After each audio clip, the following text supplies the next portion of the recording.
Boa tarde a todos. É uma alegria estar aqui. Eu quero agradecer o convite que me foi feito inicialmente pela Marcela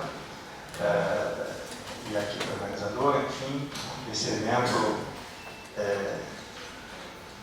que a gente considera uma iniciativa sempre muito interessante,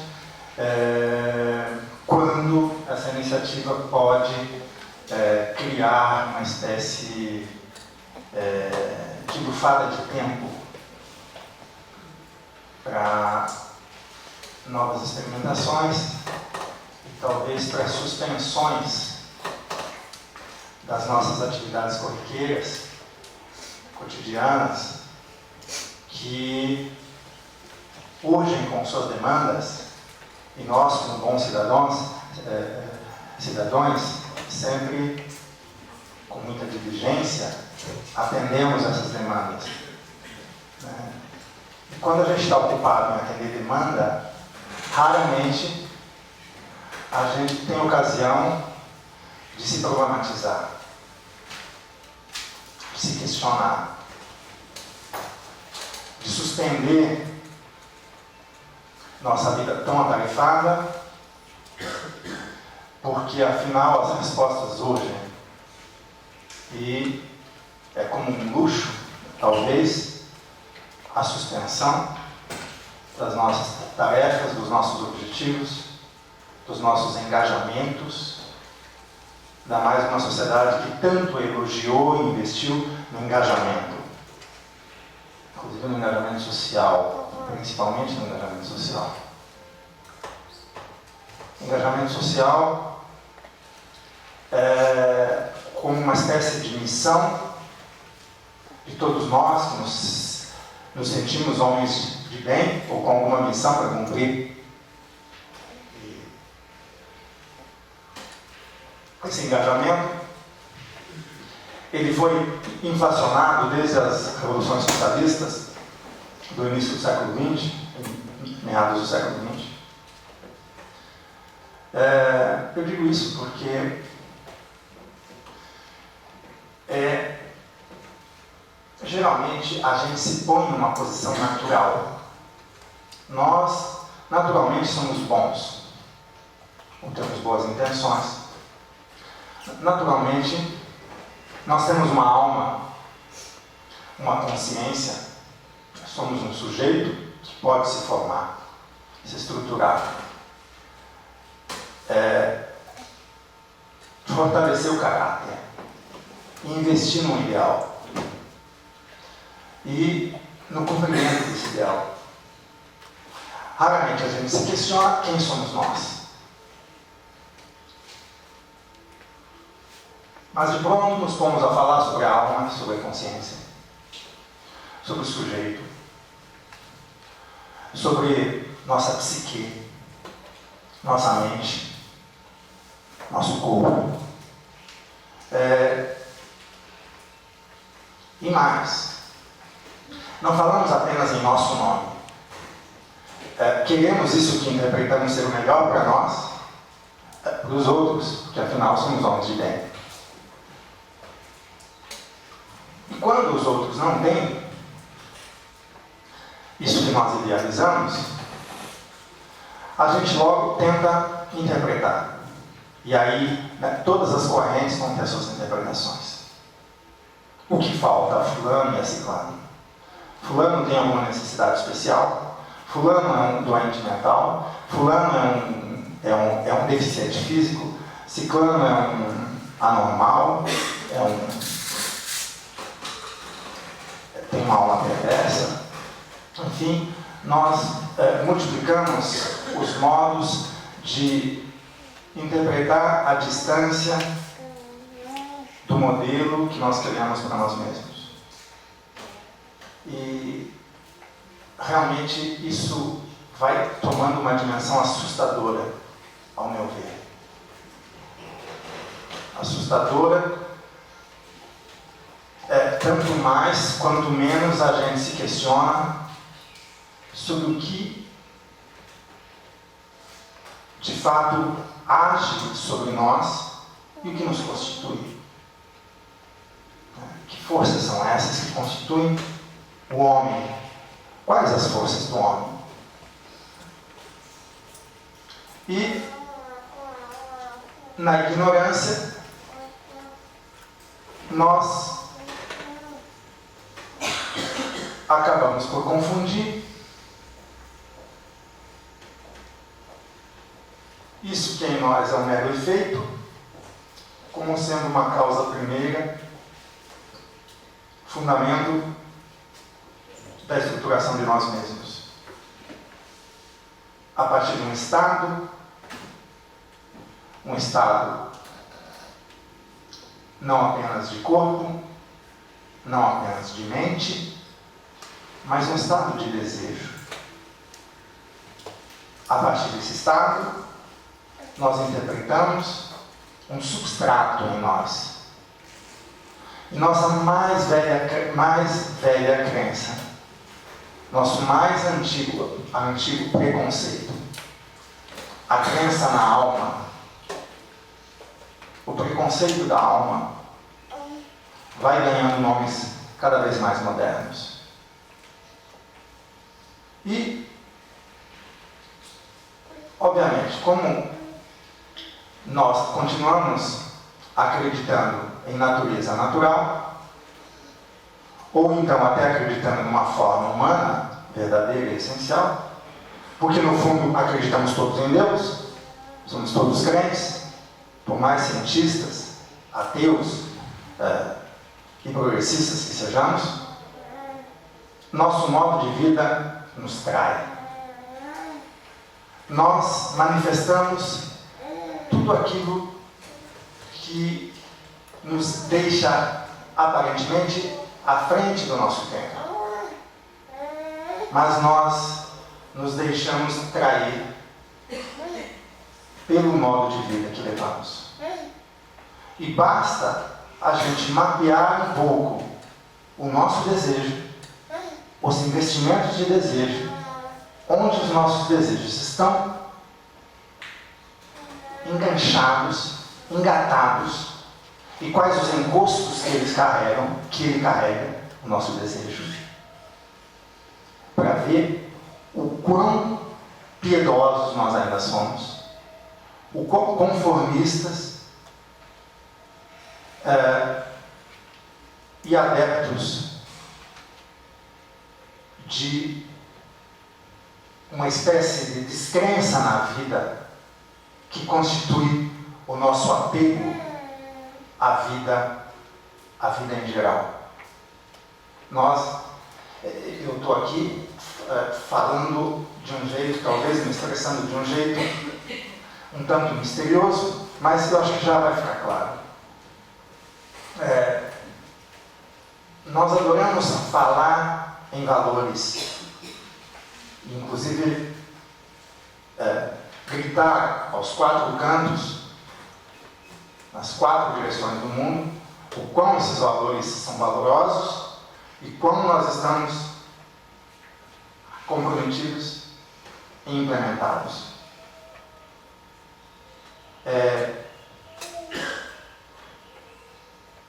E aqui não importa mesmo qual tipo de valor. Porque no fundo, quando nós acreditamos em valor, nós não sabemos criar valor. Nós não sabemos que antes de tudo o valor se cria. O que é o valor?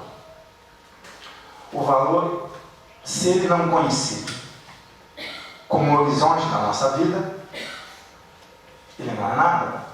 O horizonte diferencial da nossa vida. Um valor é um horizonte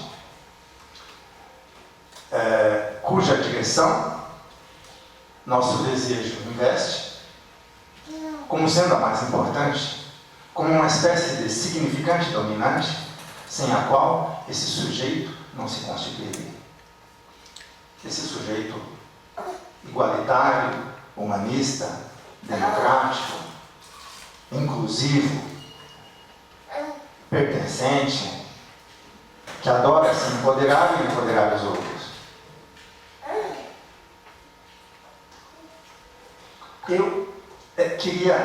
eu acho que eu já sinto isso de longa data. As minhas falas, geralmente, elas causam incômodo, e não é porque eu tenha gosto em incomodar.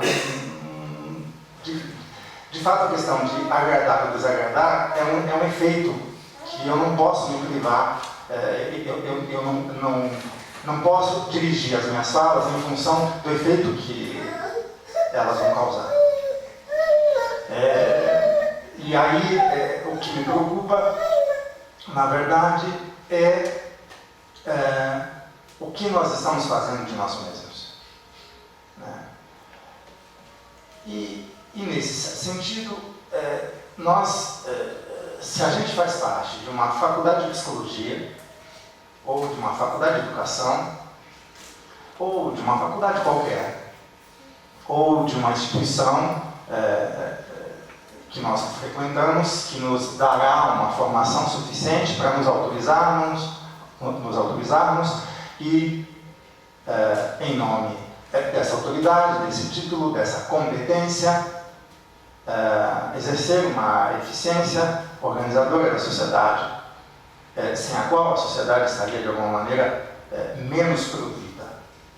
E, portanto, nós, de alguma maneira,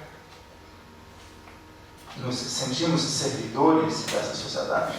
E aqui, claro, as intenções, no fundo, pouco importam. Se, no fundo, é simplesmente para me tornar um capitalista, para eu adquirir poder, adquirir reconhecimento, ou porque realmente eu sou um homem de bem, engajado, e quero o bem da humanidade, independente das vantagens pessoais. O que importa sempre nisso tudo é que nós raramente questionamos o que realmente a gente quer. E por que a gente questiona? Porque a gente não sabe. A gente não questiona porque a gente não sabe. E porque a gente não sabe, porque a gente nem pensa nisso. A gente nem acha que isso é problema. É mais ou menos aquilo que Nietzsche diz no início da genealogia da moral, no seu prólogo. Ele diz: nós, homens do conhecimento, desconhecemos a nós mesmos. Também pudera dizer: nós nunca nos procuramos. Seria surpreendente que a gente se conhecesse. Mas nós somos homens de conhecimento e não nos conhecemos. Aparentemente soa como uma provocação esse tipo de enunciado, mas eu queria chamar a atenção para a dimensão absolutamente real e urgente que isso traz. Ainda mais que essa dimensão raramente é percebida. Que dimensão é essa? Que foco é esse? É um foco sobre nós mesmos. E aí vocês podem dizer: bom, mas isso nunca foi novidade. A humanidade sempre observou seu próprio umbigo, ainda mais que os homens funcionam geralmente de modo egocêntrico, sempre centrados em si. Mas a questão não é essa. A questão é que esse umbigo do homem, na verdade, é uma exterioridade. Quanto mais nós acreditamos que penetramos o nosso interior, mais no fundo nós nos afastamos dele. É um paradoxo, sim. Porque esse interior, que nós chamamos alma, ou sujeito, ou consciência, ou mais sutilmente ainda, inconsciente, na verdade não passa de um pedaço de exterioridade. Como diria Klossowski, interpretando Nietzsche, um pedaço de signo, ou de signos. Ou como diria Deleuze Guattari, no seu Antiédipo, um anel da cadeia de signos. Um gancho, um código, simplesmente um anel da cadeia de signos interiorizado e constitutivo de aquilo que a gente chama de preposto em nós. há um preposto em nós. E esse preposto recebeu os nomes mais honoríficos, mais honrados, mais celebrados, mais cultivados nos últimos 200 ou 300 anos. Sujeito, eu, né, com todas as suas variantes, e a consciência que há 2.500 anos o homem não para de celebrar como sendo a grande vantagem humana em relação a toda a natureza. O homem é um animal, sim, mas dotado de consciência. Olha, e se a gente começasse a exercer uma suspeita? A suspeita de que talvez a consciência seja a porta de entrada do inimigo em nós. Se aquilo que a gente chama de eu não seja um outro em nós. Se aquilo que a gente chama de sujeito não seja simplesmente o objeto ideal ou o fim demandado por uma outra instância operando em nós como se fosse nós mesmos. Ou até aquilo que Foucault chamou de panóptico em nós. O eu que virou policial em nós, aquele que nos controla. E quanto mais esse eu, esse sujeito, se torna competente do ponto de vista do pensamento ou da razão, e quanto mais esse eu se torna responsável do ponto de vista moral ou do sujeito prático, e quanto mais esse eu se torna um corpo físico, ou melhor dizendo, um organismo eficiente do ponto de vista do corpo físico, mas esse eu, com os seus 3 ângulos, físico, lógico e moral, sujeito especulativo, sujeito prático e indivíduo organizado, eficiente, sujeito prático, moral, responsável, e indivíduo especulativo, competente e verdadeiro, mas nós somos recompensados. Recompensa essa que é dada devidamente, na mesma medida, na mesma proporção de nossos dotes dirigentes. E quanto mais cedo nós aderirmos a esse sistema e à formação do sujeito em nós, mais cedo nós participamos das benesses e das recompensas desse sistema. Portanto, é esse tipo de sociedade que valoriza não exatamente uma exterioridade, um poder exterior, como era ainda o caso das sociedades que funcionavam no antigo regime, como os regimes monárquicos, ou aquilo que o Foucault nomeou como regime de soberania.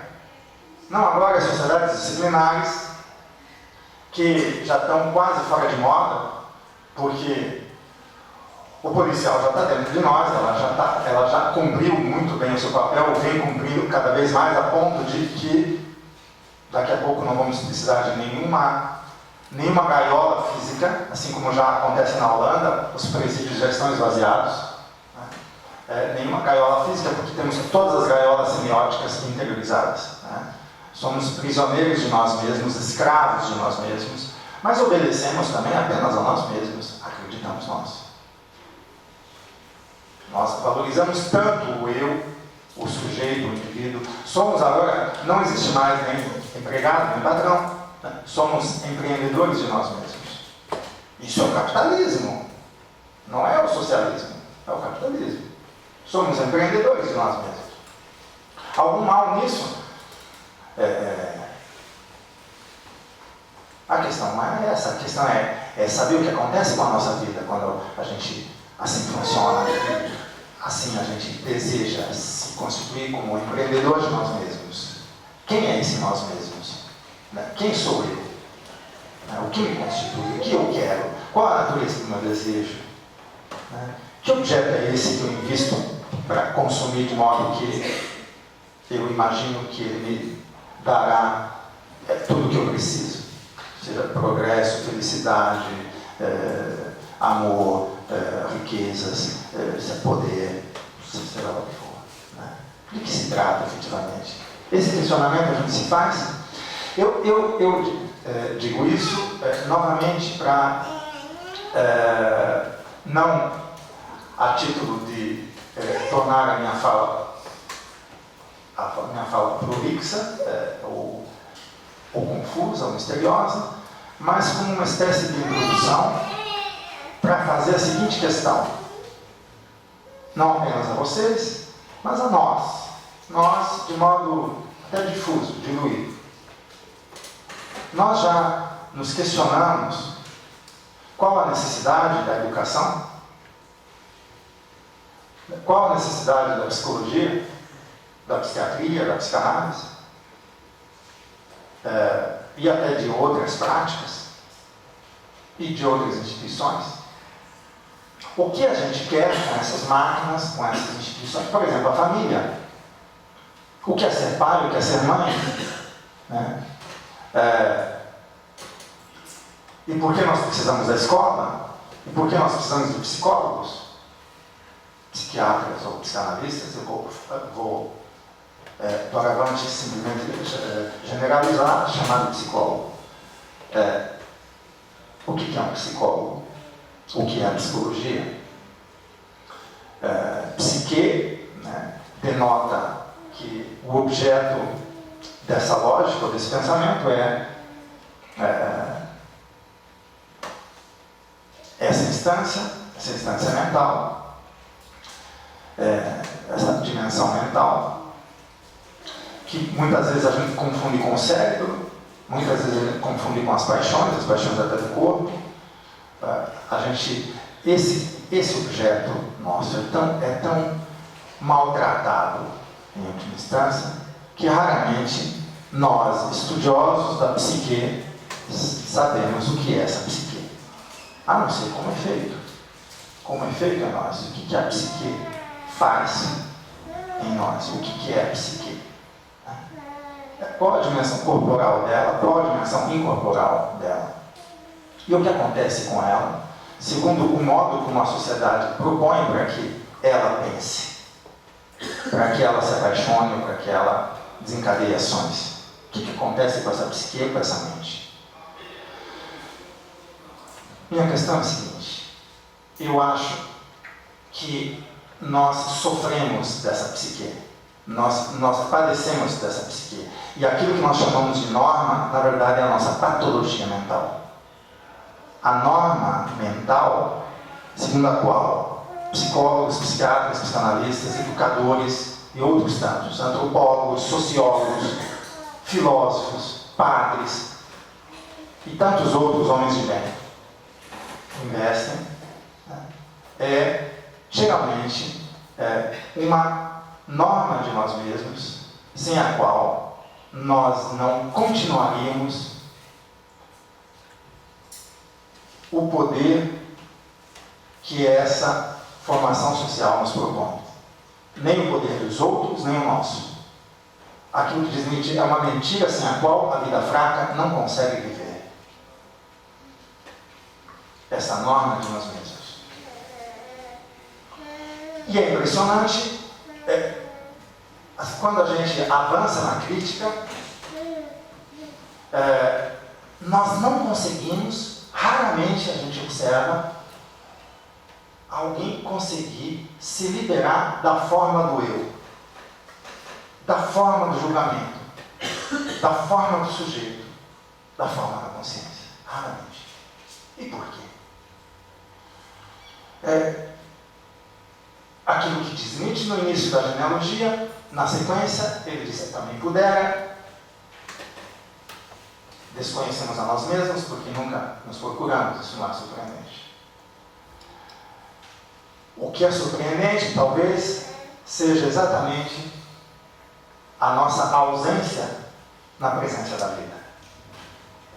Nós nos acostumamos a naturalizar nossa ausência diante da vida, quando a vida se apresenta, a ponto de jamais viver o imediato do acontecimento, a ponto de fazer do acontecimento um nada, e a ponto de só acreditar naquilo que já foi ou naquilo que será, mas naquilo que se passa,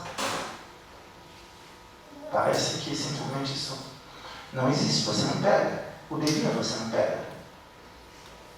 E é esse foco que eu quero chamar a atenção, que eu comecei a sinalizar no início, um foco que raramente a gente tem, foco no devir.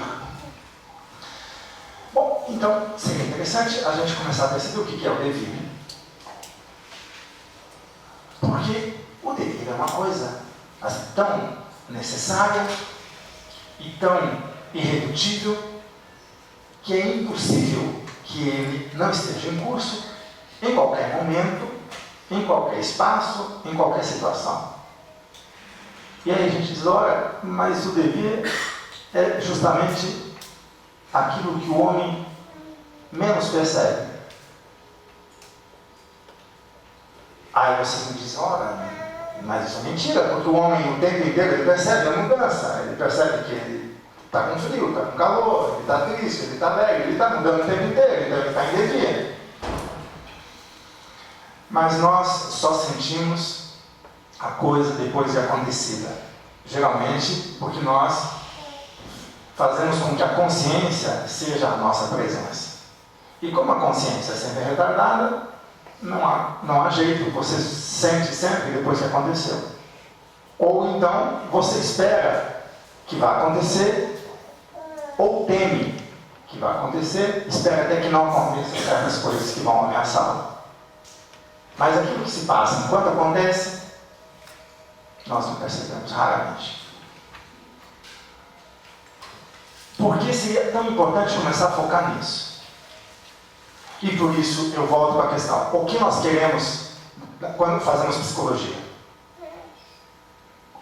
Essa resposta, ela tem 1000 respostas, quer dizer, a essa questão existem 1000 respostas, inclusive aquela de simplesmente, eu quero uma função nessa vida, uma missão nessa vida, mas talvez para aqueles mais honestos, mais inquietos, menos satisfeitos, isso possa fazer um sentido diferente.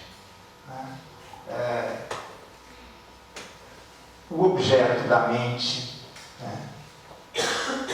das nossas teorias e das nossas práticas. A mente como objeto das nossas teorias e das nossas práticas. Será que não merece um cuidado, e uma apreensão diferente daquela que os homens estão habituados a fazer? Eu fico realmente impressionado como uma sociedade como a nossa, e ao mesmo tempo está tudo certo, óbvio, isso é óbvio também, mas não deixa de ser impressionante, como numa faculdade de psicologia não se estuda, não se investiga, não se pesquisa aqueles pensadores que foram mais fundo na desconstrução do homem e que melhor souberam encontrar as forças do homem, sendo que uma delas é a própria mente, ou a potência de imaginar da mente, a potência de memória da mente, a potência de pensar da mente, a potência de selecionar da mente. Enfim, isso realmente impressiona. Não pode uma faculdade ou as universidades sistematicamente, recorrentemente, apelar para autores que de alguma maneira são cúmplices da normatização e da normalização do desejo. E dar de ombros para autores, para pensadores que chegaram de modo muito mais fino a fazer uma desconstrução e uma destruição alegre de nós mesmos, exatamente para liberar aquilo que de mais interessante tem no homem, libertar as forças do homem. Né? Eu acho incrível que não se estude Spinoza, por exemplo. Acho realmente incrível. Que não se estude Bergson, que não se estude Nietzsche. Assim, mas eles são filósofos, não são psicólogos. Bom, mais incrível ainda que a gente acredite nessa balela da disciplinarização e da compartimentalização do conhecimento. Então a gente, se é psicólogo, só estuda psicologia. Se é arquiteto, só estuda arquitetura. Se é engenheiro, só estuda engenharia. Se é médico, só estuda medicina. O que é exatamente isso? Quer dizer, a mente é muito mais ampla e a mente não tem departamentos. Esses, né, que nós até encaixamos em departamentalizações, né, como a da filosofia, como, por exemplo, Nietzsche. Nietzsche dizia que antes de ser um filósofo, ele era um psicólogo. Que espécie de psicólogo era Nietzsche? Né? É muito interessante ver o tipo de psicologia que ele faz, que ele pratica, que ele inventa.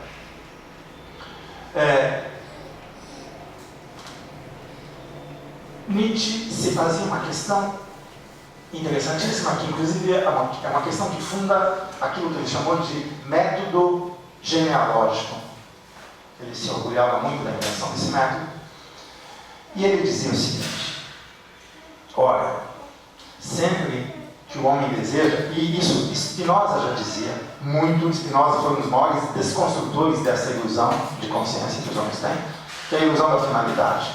Spinoza dizia: os homens acreditam que tudo na natureza, assim como eles, age em vista de um fim. E até Deus, evidentemente, Deus criou o mundo, né? E assim, todas as coisas para servir o homem, para que o homem servisse a Deus. Deus também tem a mente desse mesmo homem estúpido que acha que tudo funciona por finalidade. Que tudo tem um fim, um objetivo na vida. A gente vai dizer, olha, o objetivo é apenas uma visão parcial. No fundo é uma visão muito arbitrária. Porque antes do objetivo e até depois do objetivo, algo de muito mais interessante acontece, mas nós não temos foco para isso que mais interessante acontece. Eu vou voltar de novo na questão. Onde acontece algo? Né? O que é esse algo que acontece em nós? Exatamente o acontecimento de nós mesmos. O acontecimento da nossa essência. Não é nenhum acontecimento da experiência que a gente adquire na existência. Não é isso. É um acontecimento de essência que não para de acontecer a cada minuto que nós vivemos. Nós estamos modificando a nossa essência, modificando o nosso desejo, modificando a nossa natureza na medida que nós existimos, segundo a maneira como nós existimos. Bom, isso posto, Nietzsche dizia: esse homem quer o ideal. Sócrates quer o ideal. Vamos olhar. Nietzsche diz: o ideal. A mais longa história de um erro. A crença no ideal. Erro? Sim, mas Nietzsche diz: o erro não é cegueira. O erro é covardia. A crença no ideal é uma covardia. Porque eu preciso da verdade, do ideal. O que quer o homem que quer o ideal? O que quer o homem que sonha, que quer a utopia, que quer fazer o bem, que quer melhorar a sociedade, que quer salvar as crianças, que quer educar as crianças, que quer dar uma mente normal para as pessoas? O que a gente quer com os nossos ideais? O ideal é sempre aquilo que se põe no lugar do acontecimento. Por quê? Porque nós não sabemos mais onde o acontecimento está ou como ele acontece. O que é o acontecimento? Como diz Nietzsche, nós nadificamos o acontecimento. Isso é um niilismo, não tem outro niilismo. Niilismo não é negar, é nadificar, é desqualificar, é baratear. Não vale nada, é vulgar. O acontecimento é um mero acidente da existência. Como se o acontecimento não fosse constitutivo de essência. Não, o acontecimento é só um acaso.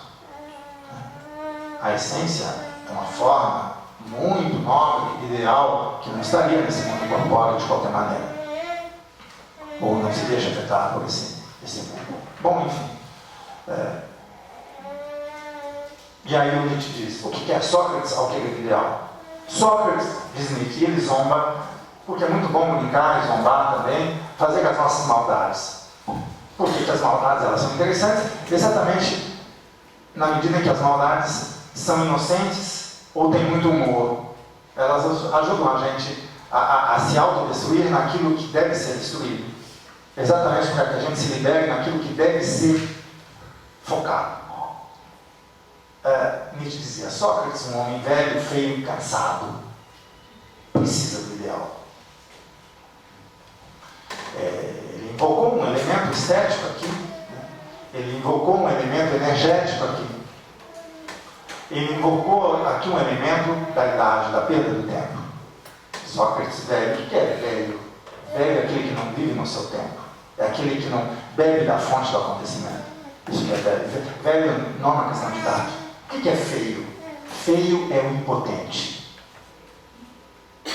que acusa a existência diante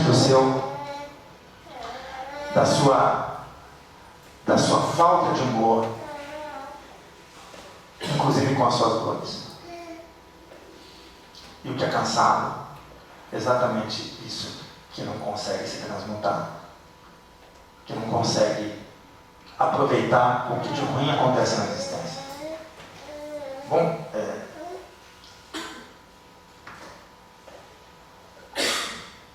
eu dizia, os deveres, né? O foco nos deveres. Ele diz o Nietzsche, o que quer então Sócrates ao querer ideal? Ele quer fugir desse mundo.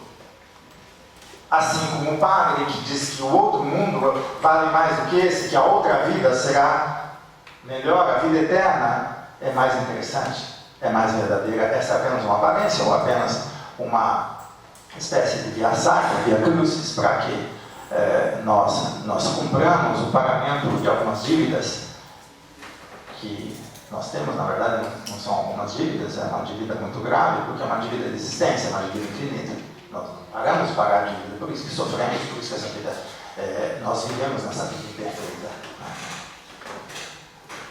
Enfim, ele quer ir para outro mundo, então, diz Nietzsche, não, o sofredor é um mau sofredor.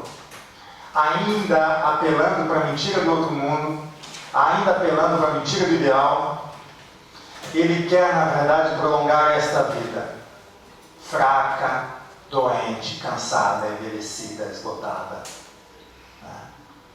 Deprimente. Ele se arrasta como um verme e não quer abandonar essa vida. O ideal é uma maneira dele se prolongar na existência.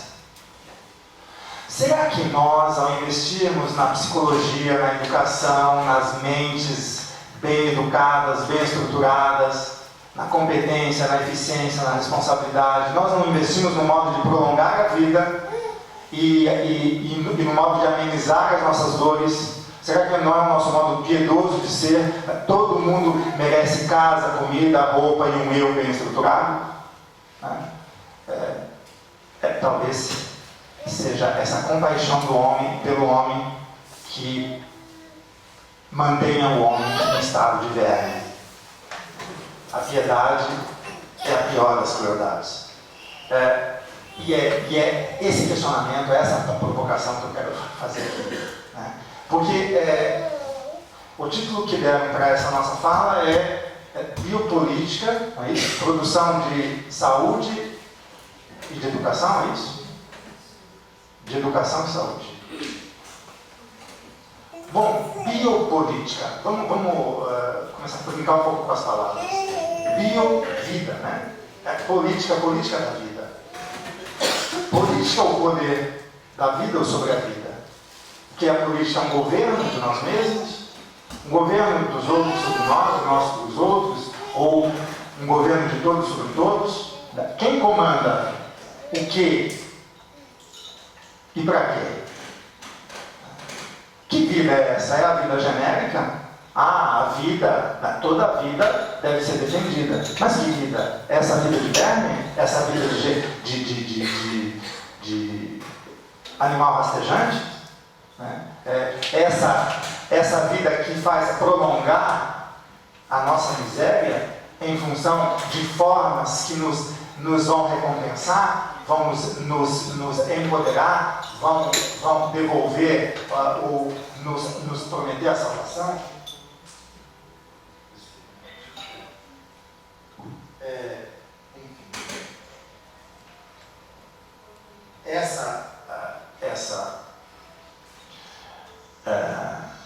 Essa vontade de melhorar as coisas, né? A partir daquilo que nós sentimos ser o melhor, né?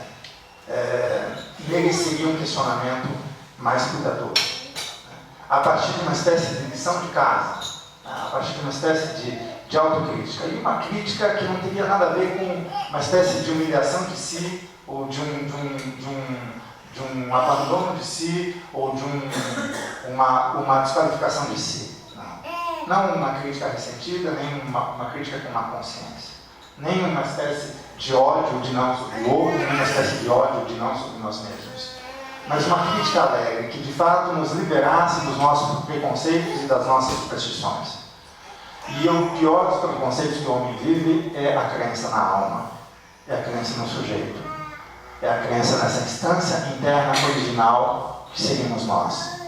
E quando a gente vive isso já separado de nós mesmos. Diz Spinoza, nós acreditamos que somos livres porque temos consciência do que desejamos, dos nossos gostos, das nossas ações, das nossas práticas. A gente é consciente disso. O que eu quero da vida? O que eu faço? Como é que eu funciono? Eu tenho a consciência disso. Mas ignoramos o que nos determina a ter esses desejos, esses gostos, esses pensamentos, essas práticas, esses investimentos. Nós ignoramos o que nos determina a isso ou aquilo. E porque ignoramos, nós acreditamos que somos livres. Nada nos determina, portanto somos livres. Certo? E quanto mais nós estamos separados do que podemos, menos nós aprendemos essas forças que nos constituem e as forças que nos determinam. E quanto mais isso acontece, mais nos acreditamos livres. Livres numa boa situação. Porque quando estamos em má situação, a gente acaba investindo numa instância, né? Seja que, em última instância, é a providência divina, é a vontade de Deus. Como diz Spinoza, asilo de toda ignorância. Ou a gente adota o livre-arbítrio quando tem muita vantagem, ou para a gente se desculpar das nossas misérias, a gente sempre atribui a um poder exterior. Exemplo, o capitalismo. Ou até, sei lá, os comunistas, ou os anarquistas, ou um monstro qualquer. Eu vou inventar um inimigo fora. Quanto mais impotente eu estou, mais o buraco cresce e mais eu apreendo o desejo que não falta. Quanto mais eu apreendo o desejo que não falta, que é o desejo que falta no objeto, mais eu adoto uma forma universal de melhoramento do homem, de estruturação do homem, de evolução do homem, em última instância de salvação do homem. Eu acredito no universal, até no universal da vida. A vida, até nos direitos humanos, até nos direitos universais do homem. O homem, como universal, tem também direitos universais. Nós acreditamos em todas essas mentiras, essas hipocrisias. Quanto mais a gente faz isso, mais hipócrita a gente se torna e descuida daquilo que mais interessa.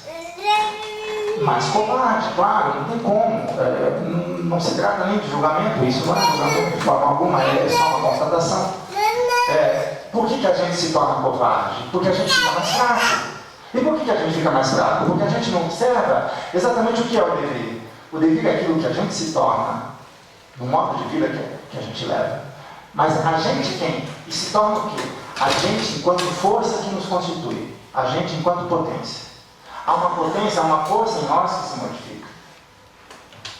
Essa modificação de si, essa modificação do desejo, é uma afecção de si mesmo, uma modificação de nós mesmos, é um afeto que necessariamente preenche aquilo que faltaria, entre aspas, ao desejo. O que é o devir? Diria Spinoza, é uma variação da capacidade de existir que sempre se dá nos encontros que a gente faz. Então, a gente encontra, a gente se relaciona, a gente existe, a gente vive.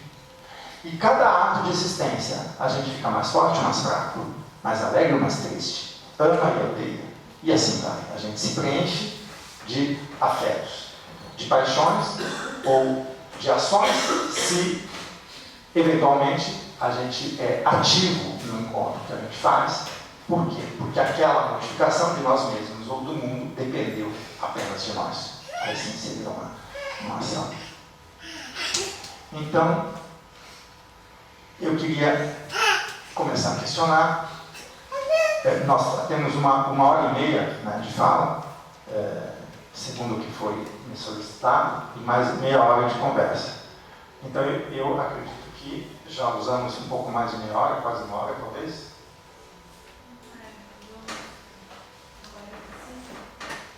Uns 45 minutos, né? Então, eu acho que nos outros 45 minutos, eu estou na metade da minha fala, dá para a gente começar a entrar na questão institucional. Mas antes de entrar na questão institucional das escolas e das práticas psicológicas, eu queria ainda observar de modo um pouquinho mais detalhado o que é um devir. Um devir se distingue do ser. É uma questão filosófica. Bom, vamos chamar de questão do pensamento. Vamos esquecer o departamento. Se é coisa de filósofo, de psicólogo, isso não importa muito. Importa que é um instrumento de pensamento, que é uma ferramenta. E esse conceito de devir é uma ferramenta que pode ser muito interessante para quem realmente está interessado nisso, né? E que sente a diferença de tratamento e de efeito sobre si, na medida em que contempla o devir e o distingue do ser. O que é o devir? Nós acreditamos que somos uma alma, por exemplo, um sujeito, uma consciência. E essa alma, esse sujeito, essa consciência seria um ser em nós. Esse ser entraria em relação com outros seres ou objetos. E na medida que a gente entra em relação, a gente se preencheria de experiências, a gente se formaria, a gente se formataria, a gente se normalizaria, a gente se estruturaria. Bom, e se nós começássemos a perceber que esse ser em nós é uma mera casca, é um mero efeito de uma força necessariamente em modificação. Aquilo que constitui a essência de qualquer ser, na verdade, não é um ser, é um devir. O que eu quero dizer com isso? É uma força em acontecimento. É uma potência em ato. É isso que constitui a essência de qualquer coisa, inclusive do homem. Esse ser em ato, essa potência em ato, ou essa força em acontecimento, faz com que o efeito do encontro que essa força, que essa potência faz ao se atualizar, ou ao se preencher, gere um estado sobre ela mesma. Ora, esse estado, seja estado de corpo, porque via corpo esse estado se manifesta, aí é um estado corporal. Seja um estado mental, porque via mente esse estado se manifesta, ou essa força se manifesta, se atualiza e gera um estado mental. Um estado afetivo vai preencher o nosso desejo. E é justamente o questionamento desse estado afetivo. É aqui que eu quero focar. É um objeto estranho, estranhíssimo. Eu queria saber se... eu acho muito improvável que na psicologia se faça isso. E na filosofia também. E na sociologia, em qualquer lugar nas universidades, eu acho pouquíssimo provável que a universidade tenha essa preocupação. E acho pouco provável que a maioria dos alunos, dos estudantes, tenham também essa preocupação. Por que eu acho isso? Porque isso implica um novo tipo de responsabilidade, que não é responsabilidade moral. E isso implica um incômodo, isso implica dores, implica sofrimentos que a maioria não está disposto a encarar. E que dores, e que sofrimentos, que incômodos, que perturbações são essas? Na medida que a gente percebe o estado de nós mesmos como efeito, nós sabemos que esse estado é produzido.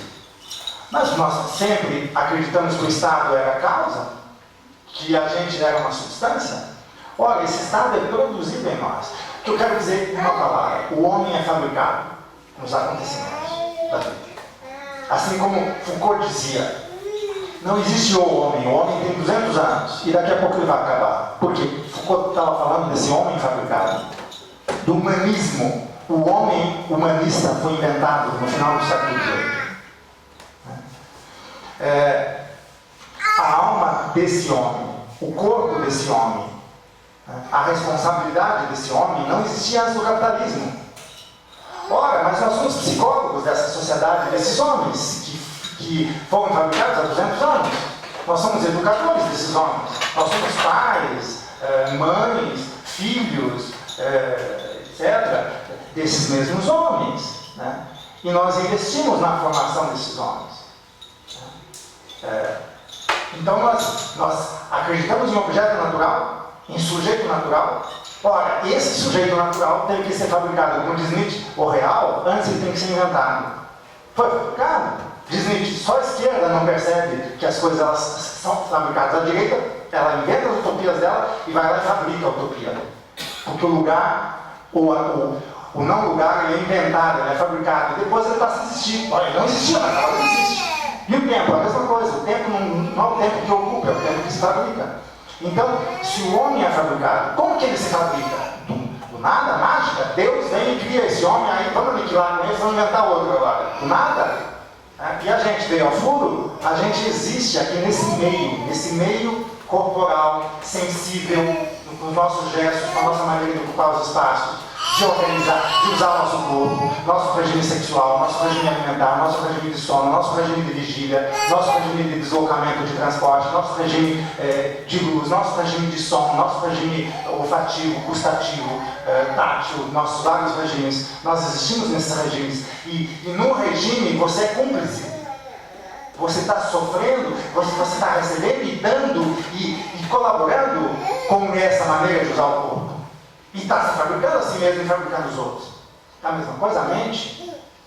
A mente ela não vem do nada. Né?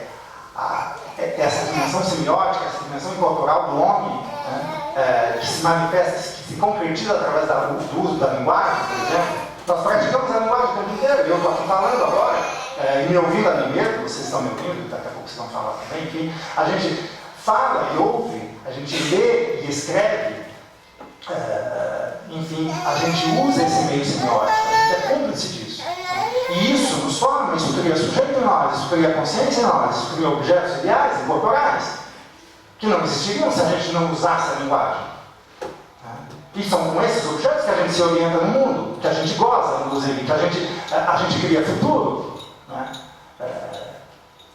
Então, essas categorias de consciência, por exemplo, a coisa, o ser, o ente, né? A vontade, a consciência, o saber, o livre arbítrio, a vida, direito, dever, lei, tudo coisa genérica.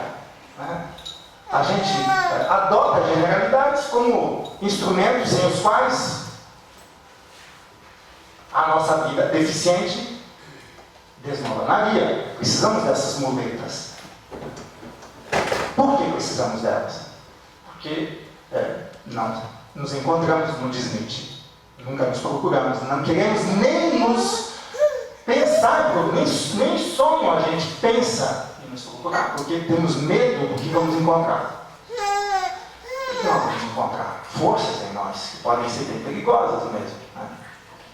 O que eu quero dizer, então, de novo, é que na medida em que nós existimos, que a nossa potência se atualiza, esse ato, ele modifica a nossa potência. E sem ato, nenhuma vida se continua. O ato é exatamente a realidade da nossa continuidade. Aquilo que a gente continua. Então nós temos um ato no espaço, na extensão, que é uma continuidade corpórea, um regime de sensibilidade. Nós temos um ato que é um ato na linguagem, um ato no pensamento, que cria uma continuidade no sistema incorporal, ou no tempo, melhor dizendo. Então, uma continuidade no tempo, uma continuidade no espaço, uma continuidade do quê? Do nosso desejo. E essa continuidade, que pode ser uma continuidade que de fato aumente, retorne sobre nós e aumente a nossa potência de agir, como diria Spinoza, ou retorna sobre nós e nos atola ainda mais, como diria Nietzsche, no pântano do niilismo, né? Nos torna cada vez mais reativos. Por quê? Porque nós somos escravos de uma mesma paixão, de um mesmo afeto, de um mesmo estado de corpo, de um mesmo estado de mente, de um mesmo estado de desejo, que a gente acredita ser inclusive a nossa essência. E ao adotar isso, ao adotar esse buraco, a gente também investe um céu. O céu do ideal. E esse céu do ideal varia para cada um. E cada um vai criar um modelo para si. E esse modelo vai ter a sua psicologia, e vai ter o seu sistema educacional, e vai ter o seu sistema de socialização, vai ter o seu sistema de leis. É assim que a gente fica disputando modelos. Qual é o melhor modelo para a humanidade? O que nós queremos? Por isso que a questão é urgente. O que nós queremos? Ou nós queremos uma continuidade diferente? A gente quer a continuidade através da forma, ou a gente quer uma continuidade através da linha? Essa distinção dá para fazer aqui no seguinte sentido: o que seria uma linha, o que seria uma forma? Uma linha seria uma linha de acontecimento da vida, aquilo que deixaria a vida mais intensa a cada vez que ela acontece, que faria com que a potência dela, a capacidade de existir, aumentasse enquanto potência de criar realidade. E a forma? Se eu investisse na forma, uma vez que eu já me separei da minha potência, eu só acredito na forma mesmo, eu acho que a potência deve ser inclusive eliminada ou nivelada, porque na verdade, se a potência é a zona invencível da vida, a zona invencível da vida é a zona mais perigosa, em mim e no outro. Então eu vou fazer de tudo para investir em formas niveladoras e aniquiladoras do intensivo em mim e do intensivo no outro, e vou ser cúmplice da instalação do preposto em mim e do preposto nos outros. E se eu quero o preposto nos outros, assim como o preposto está em mim, eu vou batalhar por uma educação normativa. Vou acreditar no sujeito normal. Vou acreditar no lugar da consciência como lugar de iluminação e faixa do humano. Vou acreditar que o corpo deve se organizar. Vou acreditar que deve ter uma instância responsável em mim por aquilo que deve ser feito. A instância disciplinar em mim, que é o sujeito moral. O sujeito moral, ele se relaciona com o que deve. E o sujeito especulativo vai ajudar o sujeito moral a criar o ideal. O ideal, o fim que deve ser investido. Assim como o corpo vai ser a base, o fundamento, submetido, organizado e eficiente. Que vai dar eficiência, vai ser a causa eficiente dessa causa final e dessa causa ideal. Então, eu vou... A questão é sempre a mesma. Como eu me continuo na existência? De modo ativo ou de modo reativo, diria Nietzsche? Qual o meu devir? Porque devir sempre vai ter. Só que Nietzsche diz, tem o devir reativo também. O devir reativo é aquele que muda através da evolução das formas. Ele acredita na evolução das formas, no progresso das formas, no melhoramento das formas, na idealização das formas na existência. É isso que o moralista acredita. Será que a gente não é sujeito moral quando a gente vai ser psicólogo, vai ser educador? Nietzsche diz, atrás de todo sujeito do conhecimento tem um sujeito moral. Sem o sujeito moral, o sujeito de conhecimento não existiria. Mas quem diz que o sujeito do conhecimento conhece? Spinoza diz, há um desconhecido do corpo que nenhum sujeito de conhecimento conhece. Há um inconsciente do pensamento que nenhuma consciência acessa. O pensamento é mais profundo que a consciência. E o corpo intenso é mais profundo do que o conhecimento, que a consciência, ou que o nosso conhecimento tem dele. Então a gente não acessa esse corpo, não acessa esse pensamento em nós, por quê? Porque estamos separados do que podemos. Mas quem disse que falta alguma coisa para nós? Será que não é apenas um mau uso, um mau jeito com a vida? Ou nós continuamos acreditando no pecado original? Nós somos evangélicos, cristãos, judeus, islamitas, crentes, em última instância. Ou então somos mais evoluídos, somos budistas, acreditamos na compaixão, porque toda ação, qualquer grãozinho de ação, faz a dor da existência aumentar. E a gente, como piedoso, como bom piedoso que é, a gente quer, de fato, eliminar toda a fonte de dor. Então vamos aderir à compaixão e à consciência universal da compaixão, que é a consciência de Buda.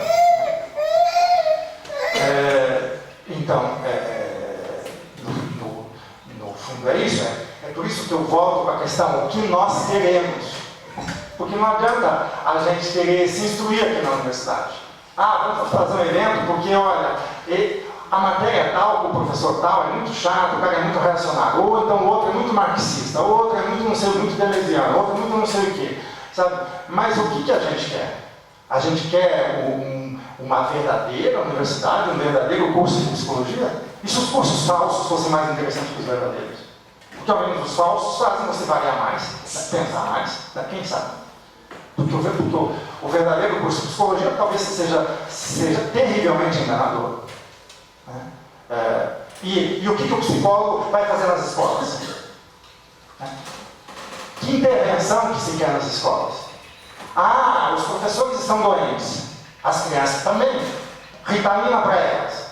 Vamos internar os professores, vamos salvar os professores, vamos dar melhores condições de trabalho para os professores. Quem disse que a educação foi feita para ensinar a pensar? E, bom, aqui nós temos até um problema. Se ensina a pensar? Bom, e se a gente entendesse que, obviamente, existe a relação de ensino e aprendizado, mas raramente dentro do sistema educacional. Alguém me dizia, aqui mesmo, nessa universidade, muitos anos atrás, em 1985, olha, infelizmente, a universidade é o único lugar que sobrou para a gente pensar. E eu me perguntava, é o último lugar, talvez, onde o pensamento esteja. É na universidade. Por que a gente precisa da universidade? Porque a gente precisa de título.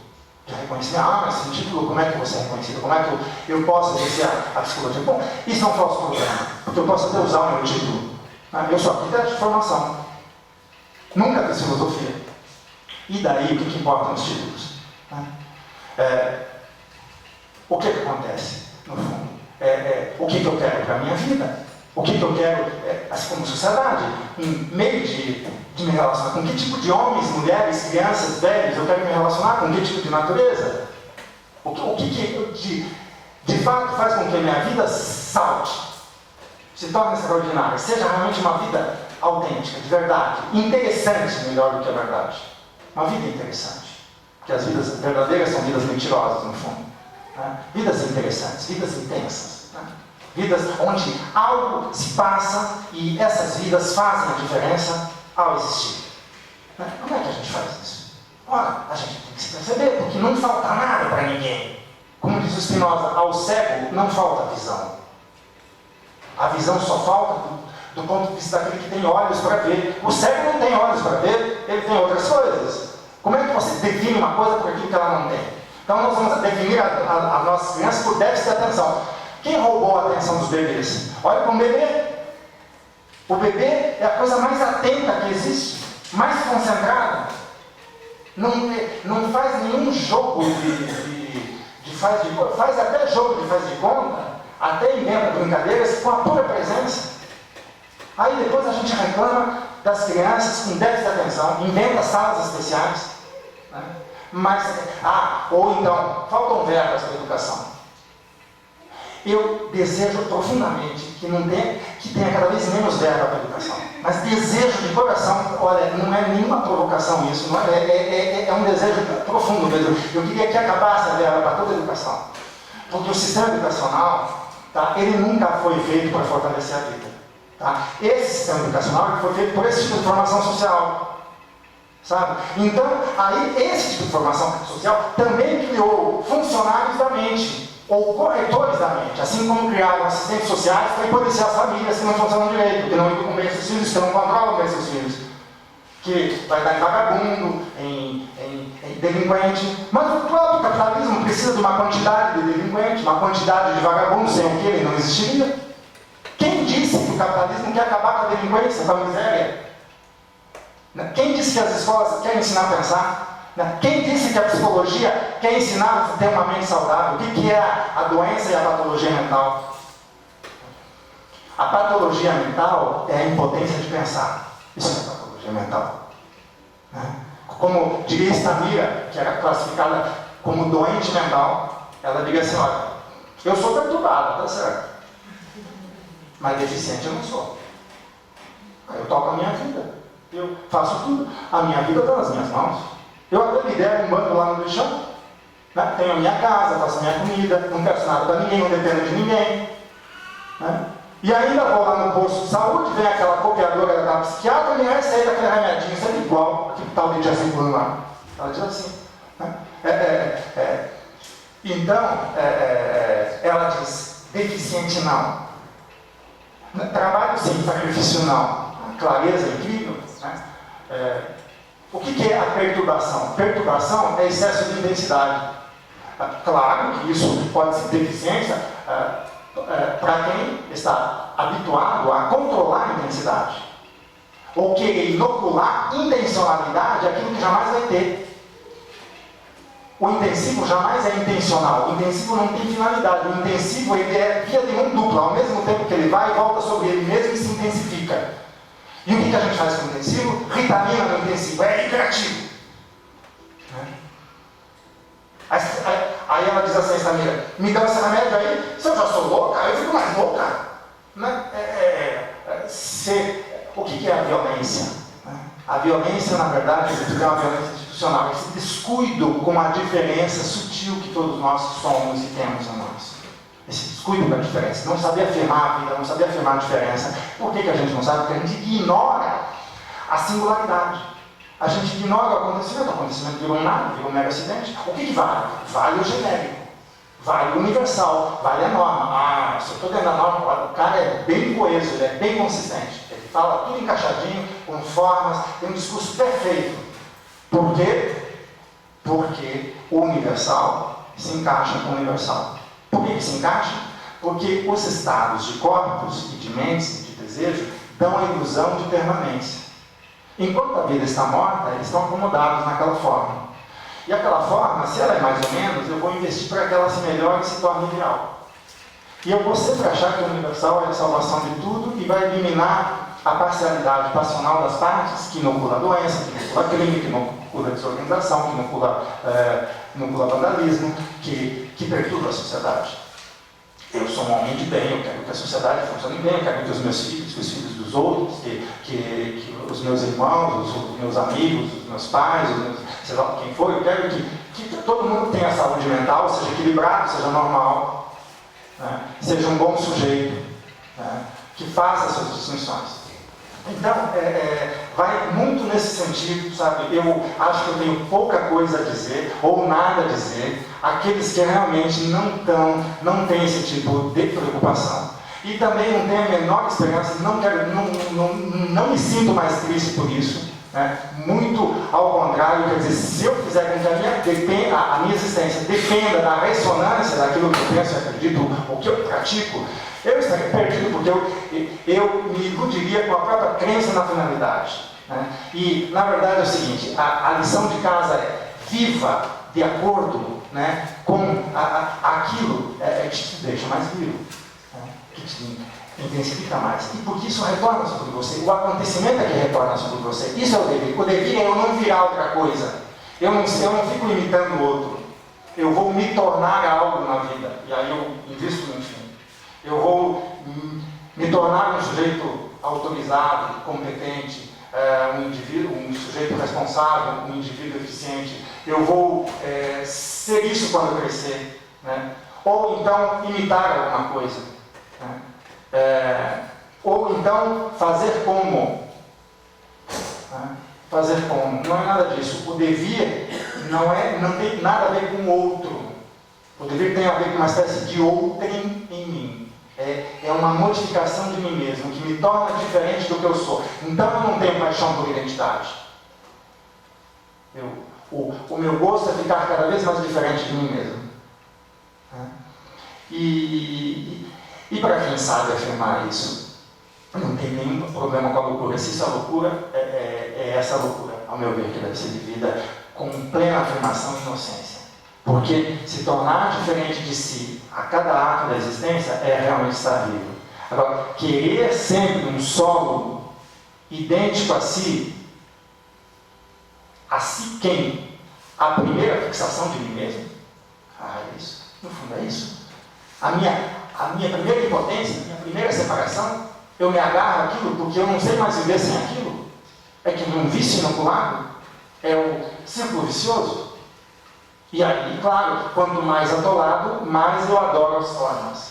Sejam formas divinas, sejam formas humanas, sejam até formas naturais, naturistas. Até os defensores missionários do meio ambiente, que tem que salvar a Terra. Eu acho muito nobre salvar a Terra, muito bacana, mas eu acho uma pretensão maluca, né? Achar que o homem vai destruir a Terra, conseguir destruir a Terra. Quem é o homem para destruir a Terra? Trilhões e trilhões de bombas atômicas, ele não consegue fazer isso. O que é a Terra? Né? Só na cabeça do homem. E quando o homem vem com esses catastrofismos, né? De que o mal virá, o fim do mundo virá, pode ter certeza que atrás tem um Messias com muita vontade de poder. Ou algum líder que quer fazer crescer o seu poder, que ele chama de bem, que vai salvar a humanidade. Né? Então a gente fica sempre cuidando do outro, honrando a Deus, ou honrando a natureza, ou honrando o nosso próximo, amando muito o nosso próximo e descuidando dos nossos deveres. Ora, santa hipocrisia essa. Sabe? Porque se você se cuidasse, você não ia precisar defender nem a terra nem os outros. E se cada um se cuidasse, e se a gente ajudasse, que cada um se cuidasse, aí sim, o que faz a psicologia? Eu estou ajudando o outro que tem alguma deficiência ou patologia mental? Porra, então eu vou ajudar. Se eu tenho paciente, né, e eu sou um psicólogo, a primeira coisa que eu desejaria, eu como homem que vivo aí, ao meu modo, que não acredito em finalidade, eu ia dizer assim, poxa, se eu posso te ajudar, eu quero que você se torne autônomo e ativo o mais rápido possível. E não eterno paciente. Você tem que ser um agente, um criador de realidade. Eu quero um aliado, eu não quero escravos, rebanhos, seguidores. Eu quero um aliado para a criação, para a gente fazer dessa vida algo mais interessante. É isso que eu quero. Então, na educação, eu quero ovelhas obedientes. Olha o bando, olha que humanidade que é essa, uma humanidade completamente dócil, rendida. Hoje em dia, se alguém manifestar um pouco a sua fúria, é imediatamente medicado. Não temos os manicômios, é coisa do passado? Quase, né? Quase. Ainda tem muitos manicômios, mas enfim. Isso é cada vez menos problema para o homem, assim como nunca foi problema, porque o capitalismo despolui o planeta. Agora a gente ganha dinheiro despoluindo o planeta. E vamos ganhar dinheiro medicalizando o homem e a vida. Né? E vamos ganhar dinheiro educando, deixando o sujeito cada vez mais dócil, o corpo cada vez mais submetido. Né? Então é um grande negócio e não oferece perigo a ninguém. Diz Nietzsche, hoje em dia, a moral ela não tem nada a ver. É engraçado ver como os homens dizem, como eles arrotam a necessidade da moral. Dizem assim, a moral é muito importante para deter as forças diabólicas, demoníacas, violentas do homem. Né? Eles, na verdade, não passam pela máscara para esconder que dentro do homem não tem mais nada. Está oco. Não tem nenhuma força mais que seja violenta, furiosa, acabou. O homem está completamente domesticado.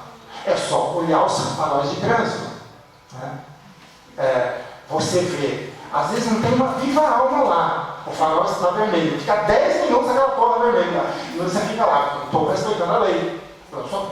Quem vai me ver eu furar o farol? A porra do farol vermelho. Até o Caetano, né? Se você furar o vermelho, você perde o verde. Né? Então, olha, eu fico impressionado como o homem, ele interioriza cada vez, não precisa mais de policial, não precisa de lei, não precisa de nada, ele está totalmente, quer dizer, cada vez mais vai nesse sentido. Né?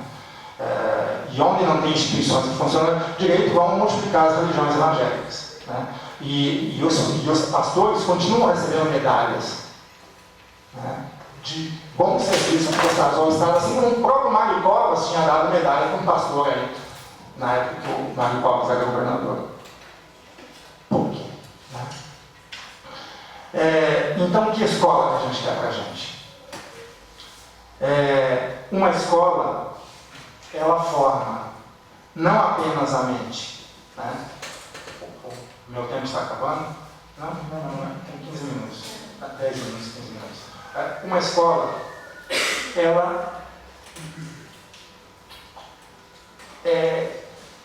ela não forma a mente apenas, né? Ela forma o uso das paixões. Ela inventa um uso das paixões. Ou seja, o fundamento da escola é inocular o dever ser na mente e no corpo do aluno. Tá? E o dever ser vem via desculpa de conhecimento, desculpa curricular, invento curricular, que é um enche-linguiça, uma encheção de saco, é uma mortificação da vida, e aí vem reclamar de déficit de atenção, né? E o corpo, né? Uma submissão do corpo. Então, via regime corpóreo, via regime semiótico, você cria um desejo submetido. Você aumenta o buraco que a psicanálise chamava de Édipo, ou chama ainda, nem sei se existe a mais, claro que existe, né? Isso vai dentro um pouco.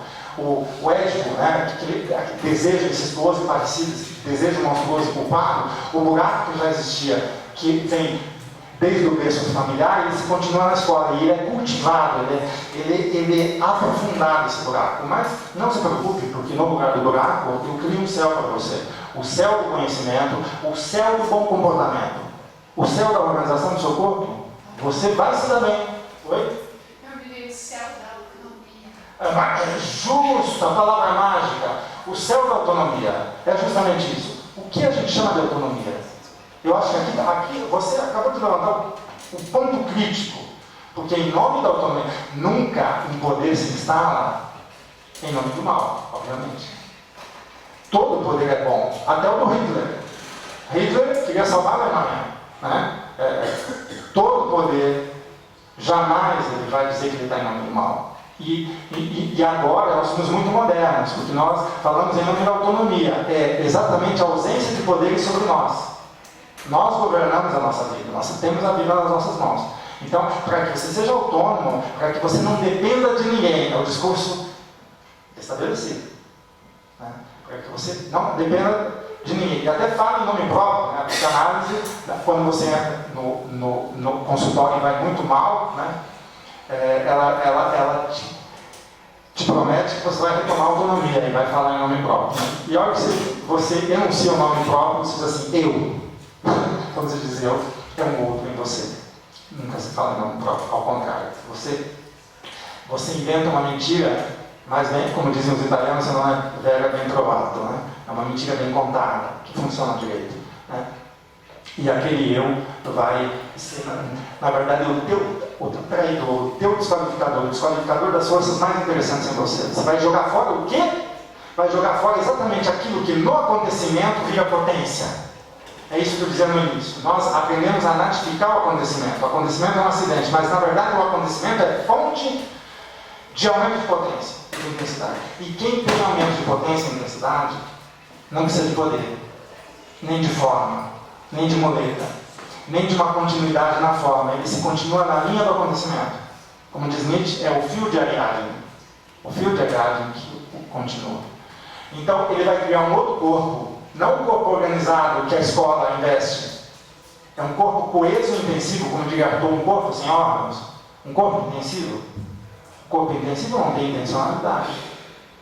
Ele é múltiplo, atravessado por muitos afetos, muitas variações. Ele é potência de criar movimento, o corpo. Ele não é uma substância que se efetua no modo sensível e se desloca para cá e para lá e exerce algumas ações eficientes que vão ser muito importantes para a máquina social funcionar.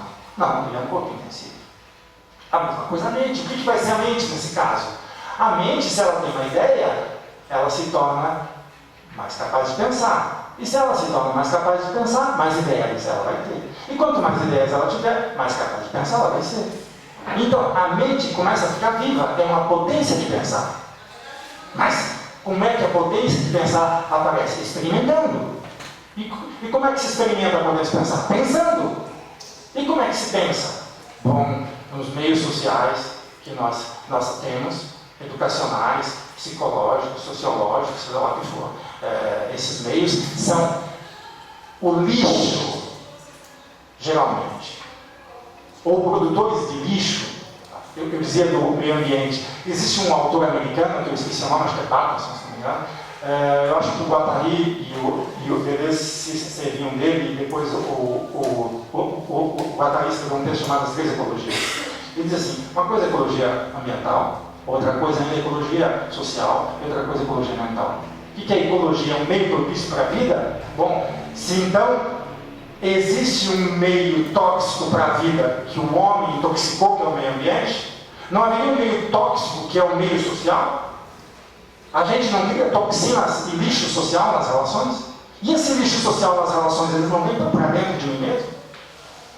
Eu sugiro vocês lerem, assistirem um documentário chamado O Solitário Anônimo, de uma, acho que se não me engano, ela é antropóloga, essa cineasta, ela também é antropóloga, chamada Débora Diniz, de Brasília, e ela fez um documentário de 15 minutos, chamado O Solitário Anônimo. Cliquem lá no YouTube, no Google, vocês vão achar facinho e assistam esse documentário, que é de um homem que queria morrer.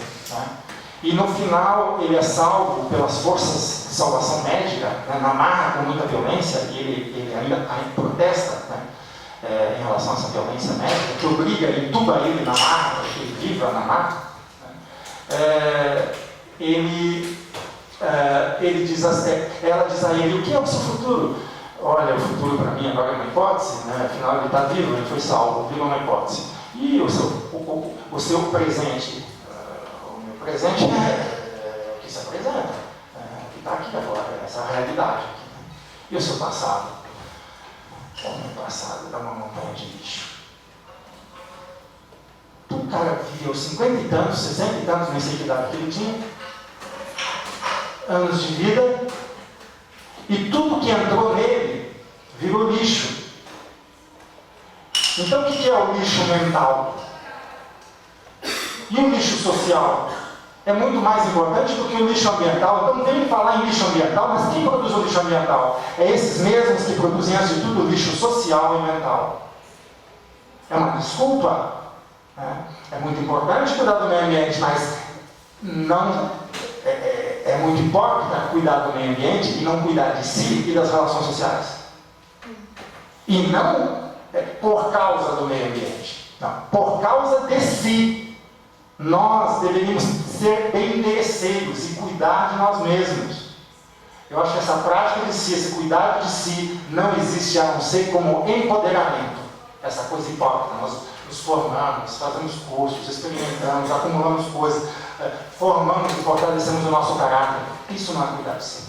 Isso não é produzir a si mesmo. Porque produzir a si mesmo é cuidar da potencialização de nós mesmos e não da capacitação.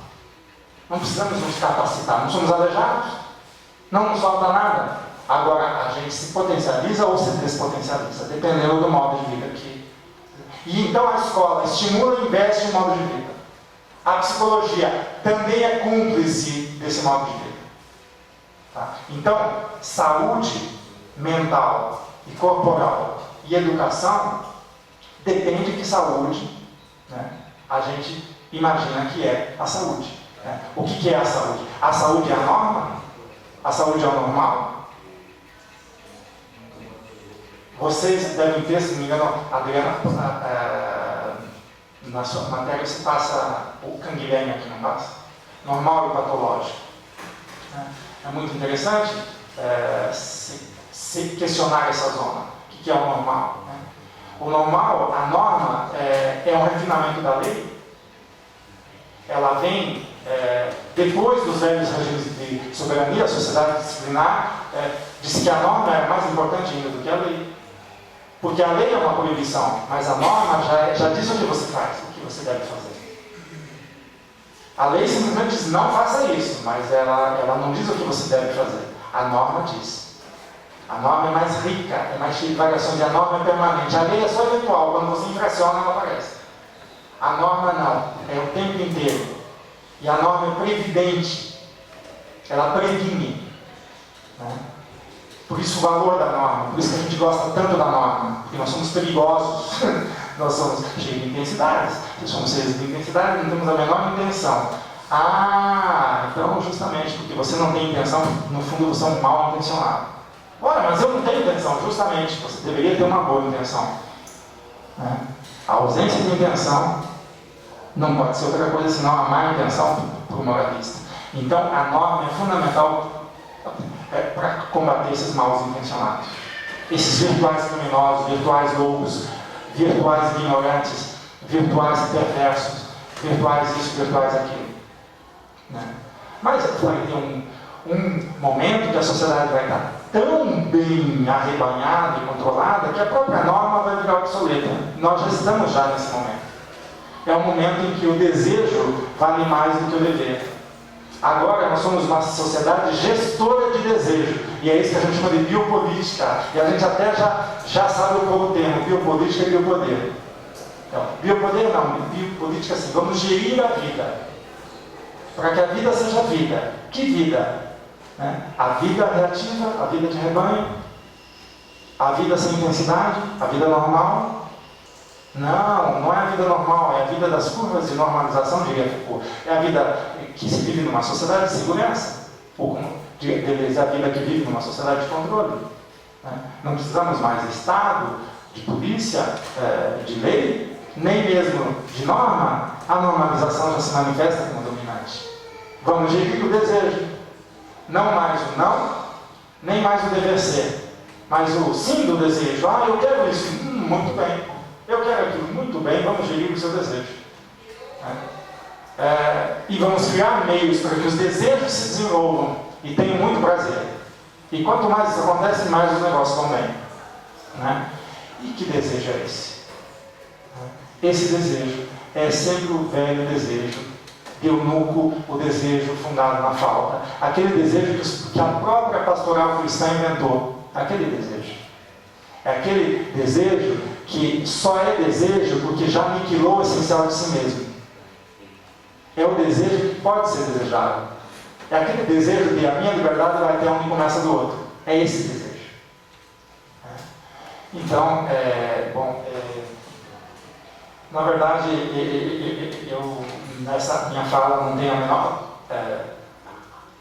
pretensão de ensinar alguma coisa nesse sentido de ensino e aprendizado que a gente está acostumado a fazer. Eu acho que o que dá para a gente fazer, e é o que eu faço com a minha vida, é mobilizar contrastes diante de nós mesmos, sejam mentais, sejam afetivos ou corporais, que nos fazem pensar. Né? E esses meus enunciados aqui, eles vão muito nesse sentido, enunciados para fazer pensar. Né?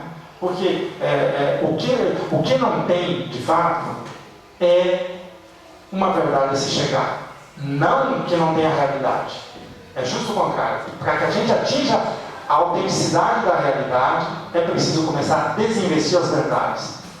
Porque, na verdade, a verdade, se a gente quiser usar esse termo, e aqui não vamos brigar com as palavras, ela é um aumento de realidade na própria existência.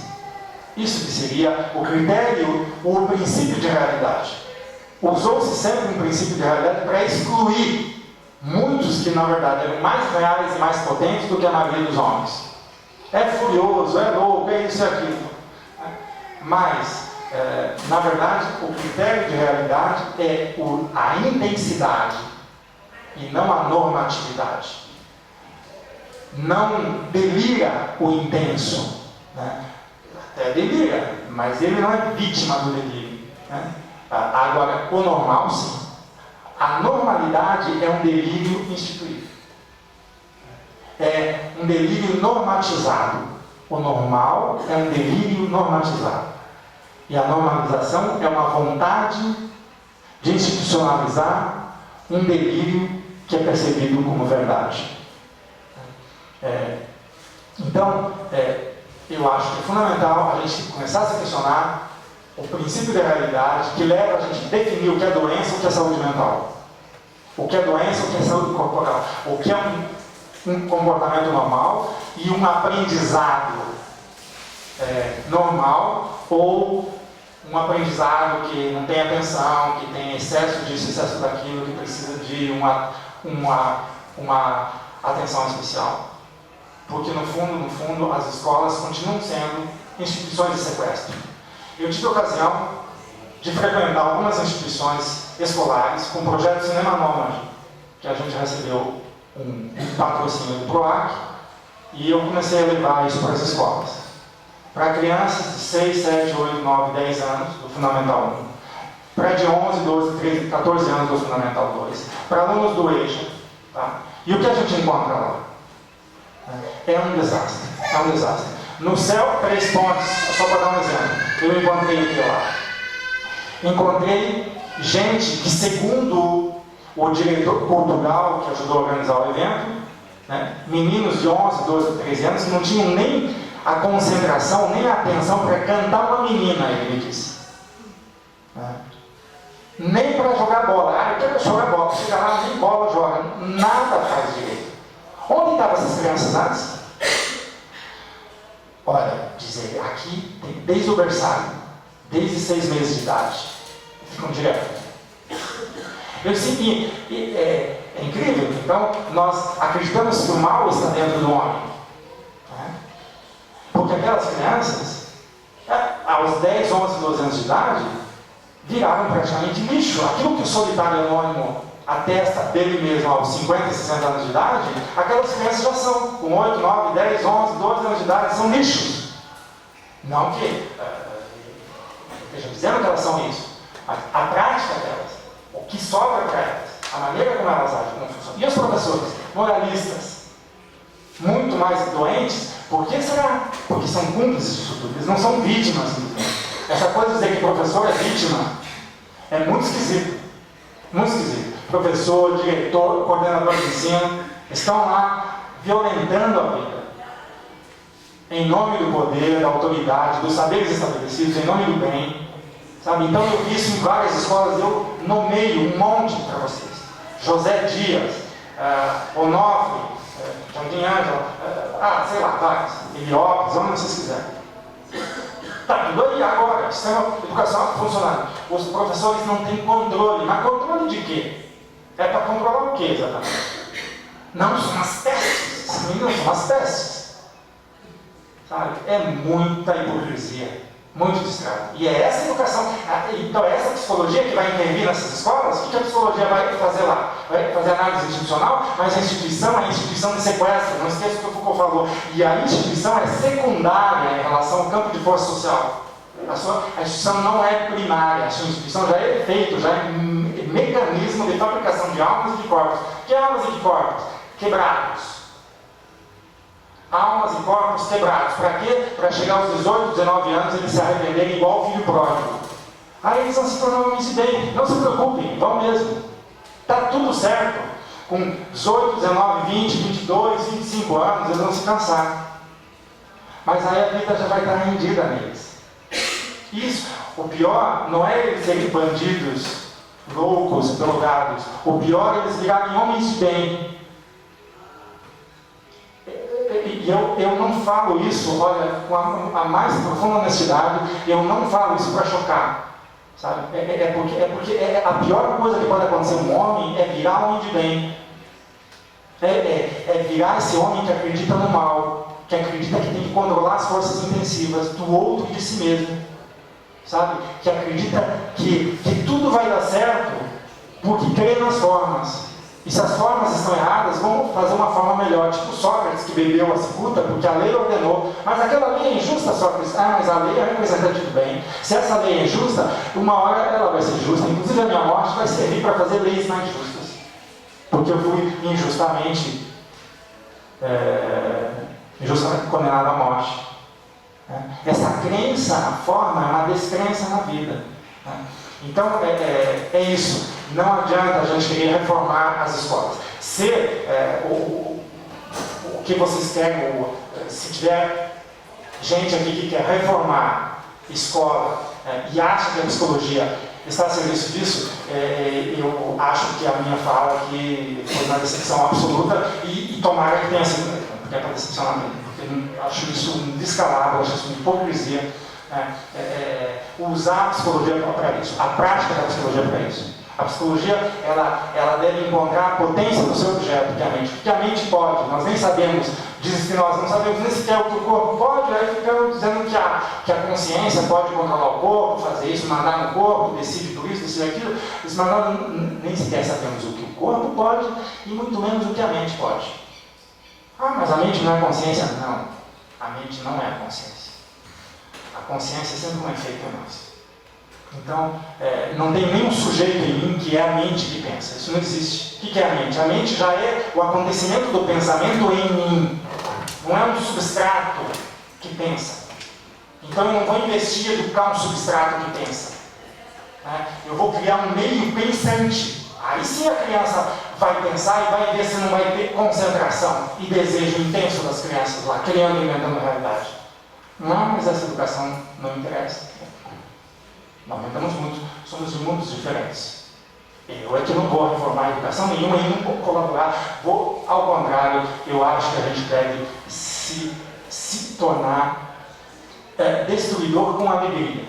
A crítica tem que ser absolutamente destrutiva. A crítica construtiva só serve para os moralistas. A crítica tem que destruir. E só pode destruir de fato, só tem eficiência, a crítica ela só é destrutiva se ela é efeito de uma afirmação maior, mesmo que essa afirmação não tenha forma nenhuma, mesmo que seja só uma intuição vaga até, mesmo que seja uma mera crença no acontecimento, sabe? Mas já é algo de muito mais interessante do que a crença no ideal, e é uma chance de a gente retomar essa relação com o dever. Então, eu acho isso. A psicologia tem alguma coisa a fazer? Muito a fazer. Muito. Se realmente for uma prática e um pensamento que investiga o que pode a mente, em mim, no outro. A mente não é desse ou daquele indivíduo, nem desse ou daquele sujeito, daquela coletividade e humanidade. A mente atravessa qualquer corpo, porque a mente é sempre uma ideia, um sentido incorporal do tempo, sem o qual a essência não se continua na existência. Isso que é a mente. A mente é sempre um sentido de tempo incorporal que faz com que a vida se continue na tessitura do próprio tempo. Então, é essa mente, é essa lógica da mente, como Deleuze, é uma lógica do sentido ou é uma lógica do significante? É uma lógica da significação? É uma lógica do sujeito? É uma lógica do mundo ou do objeto? Ora, a lógica do sentido é anterior a isso tudo. É uma lógica do desejo, é uma lógica da intensidade. Mas a intensidade não é louca, absurda, sem lógica? Ao contrário, se tem uma lógica, é a da intensidade. As outras são apenas imaginações estudiosas. A lógica das formas é a lógica da imaginação. Boa noite a todos e todas. É um prazer escutar. Já tinha ouvido falar de você pela Kátia Aguiar, alguns companheiros de trabalho lá no Rio. E foi interessante escutar e pensar várias coisas. Eu trabalho há 10 anos mais ou menos com a educação envolvendo questões de meio ambiente, questões sociais, então é sempre importante para a gente estar fazendo essa reflexão. Conversando muito com algumas pessoas que pensam e discutem coisas parecidas, já venho refletindo muito sobre o papel das ONGs.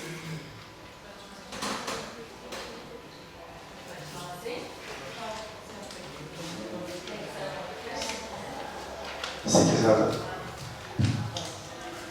A gente vem refletindo bastante sobre o papel das ONGs nos processos de formação que muitos projetos sociais acabam desenvolvendo. Se quiser usar essa aqui, usa. Precisa, gente? Vai gravar. Ok, continua lá. Então, em muitos processos de formação que às vezes as entidades, as ONGs, entidades do setor, desenvolvem de informação ou a educação não formal também. E muitas vezes eu acho que a reflexão que tem ficado mais forte assim, é sobre essa questão do ponto de chegada. Ter um ponto de chegada. Então, como muitas vezes a gente estrutura o processo e a proposta educativa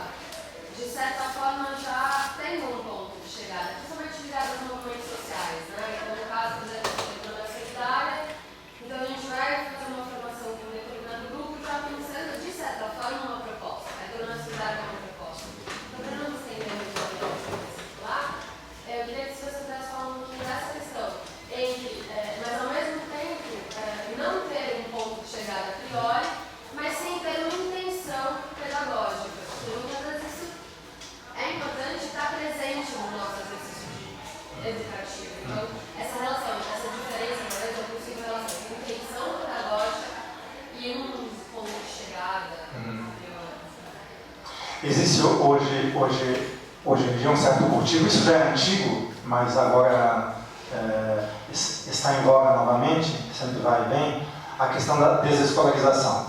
Né? Isso é uma coisa, desde que se inventou a escola já tinha vontade de desescolarizar, eu nunca fui para a escola, já isso existia. E às vezes o que acontece, eu sou muito favorável a esse processo, evidentemente. Uma vez a gente criou até um curso chamado Educação da Potência, mantendo o nome educação, porque na verdade existe um tipo de relação de ensino-aprendizado que deveria ser cultivada, mas uma vez que ela se confunde geralmente com as práticas estabelecidas das escolas, é como se não tivesse um ensino e um aprendizado, né? Como se tivesse uma espécie de espontaneísmo da incorporação das maneiras interessantes de viver. E eu acho que o processo educativo das práticas, né, essa relação de ensino e aprendizado, eu acho essencial, acho que é preciso ter, mas acho que o foco é de difícil apreensão, não porque ele não exista, porque ele seja muito raro, na verdade ele está o tempo inteiro diante de nós. O que é raro é a nossa apreensão, apreender esse foco. Né? E se há um fim, um objetivo, como você disse, né? O objetivo é criar movimentos que está muito desgastado essa coisa do autossustentável. Né? Eu vou usar um termo do Nietzsche, um devir ativo autossustentável, será que daria para dizer isso? Um devir ativo autossustentável. O que é um devir ativo? Devir é, na medida em que eu estou em movimento, que eu existo e algo se passa com a minha potência, com a minha essência, né, mudando a própria essência que me constitui e força de existir, eu me torno mais capaz de criar as condições da existência. E isso como um modo contínuo, como uma espécie de círculo virtuoso de si mesmo. Isso que eu chamaria de devir ativo, e é uma redundância dizer que o devir ativo é autossustentável. Essa seria a única sustentabilidade interessante. Então, se há um objetivo do aprendizado, do ensino, dessas práticas de ONGs, né, na sua educação ambiental, isso e aquilo, seria no sentido de focar naquilo que retorna sobre mim, segundo a maneira como eu existo. O que retorna sobre mim mesmo. Quer dizer, eu tenho a capacidade de jogar novamente na medida que eu jogo. Eu jogo e o que acontece ao jogar? Algo se passa na minha essência. E se eu tenho um retorno do jogo, mantendo sempre o horizonte afirmativo absoluto diante de mim, que é um horizonte afirmativo absoluto, é ser capaz de afirmar todo o acaso, né? O que apareceu, o que se apresentar, ao invés de culpabilizar, de enquadrar, de dizer não, de dizer que aquilo deve, ou dizer que aquilo tem uma norma, uma normalização, ou até que tem que gerir aquele querer. Não, eu afirmo aquilo singularmente, segundo um meio comum.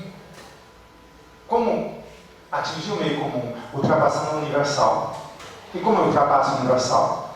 Ultrapassando as categorias abstratas de consciência, enfim, mas é toda uma desconstrução.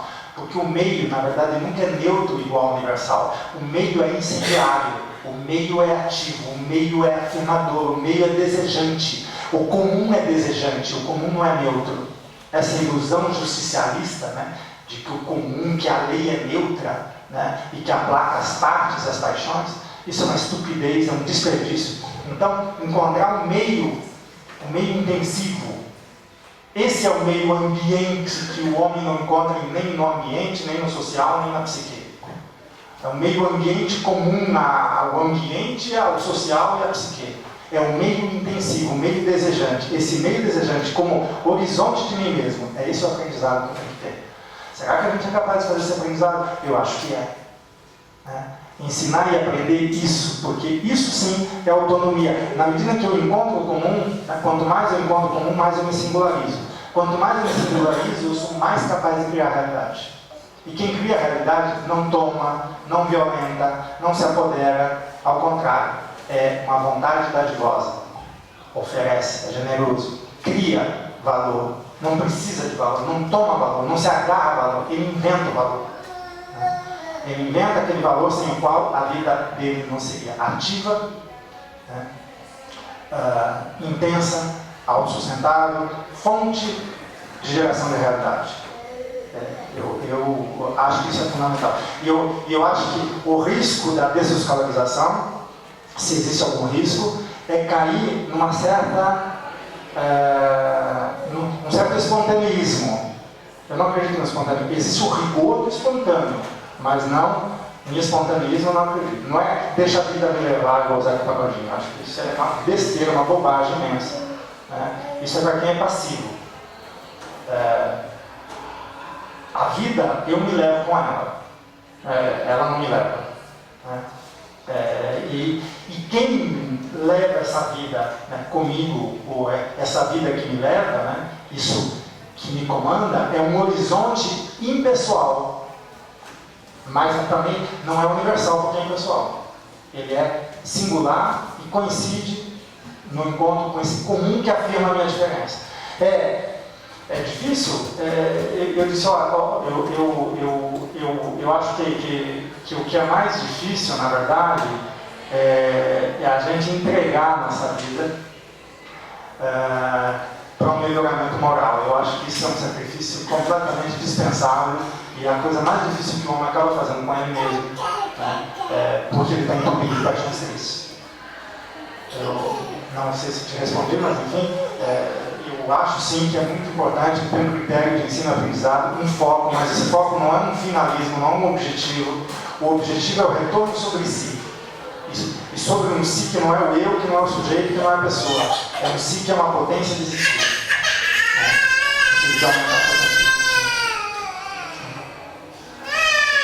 Alguma outra questão?